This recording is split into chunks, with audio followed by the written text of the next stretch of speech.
بنی وي. اوس کو بصیر خټک دی عوامي نشته پارټي کم کینډیډیټ دی سکندر خان د حمایت اوی کو د حمایت او هغه کامیاب شو.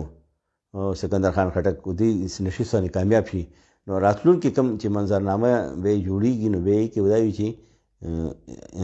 بصیر خټک صوبایي اسمبلی ته ودرېږي نو به وي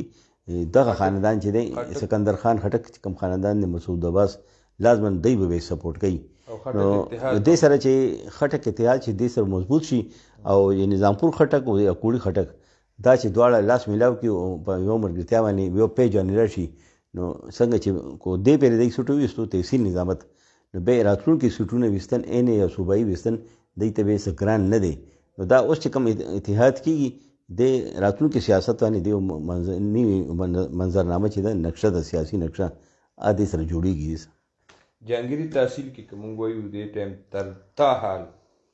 کوم امیدواران 1-1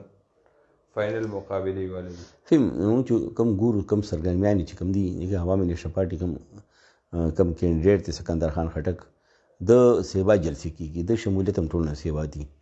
او وایي چې پورې سایډ مونږ ګورو هلته مسعود عباس خټک چې د وزیر وفاقي وزیر هم پاتې شوی هغه پور هلته کې مستقل یو مورچه سنباله کړې ده او هلته هغه کافي کار کړی دی خپل زوی دپاره سکندر خان خټک دپاره. دغه شیان چې مونږ ګورو نو پاکستان تحریک انصاف کوم کینډیډیټ دی هغه هم خپل پوزیشن چې دی بهتر کړی دی او کم ناراض ورکران دي هغوی ته هم لاړ دی هم رضا کړي دي او مونږ ګورو په نظامپور کې خلکو کې هغه بلې درنه پاور شو شوي وه. مونږ ګورو چې د خټک چې کوم دی ایم پی آی د خپل رول دپاره او کافي حده پورې خپل ماحول یې ځان ته بهتر کړی دی. دغه شی پاکستان پیپل پارټي کوم کینډیډیټ دی ملک جمشید هغه پلار مخکې هم په دې علاقې کې خلکو سره رابطې دي او خپل هم رابطې خلکو سره وي نو هغوی خپل انتخابي کمپین چې دی یا چلی و کار نه میټینګونه هم چلی او شمولیت هم هغوی سره کېږي. نو موږ درې واړه امیدواران چې دي دا خو په دغه کې دي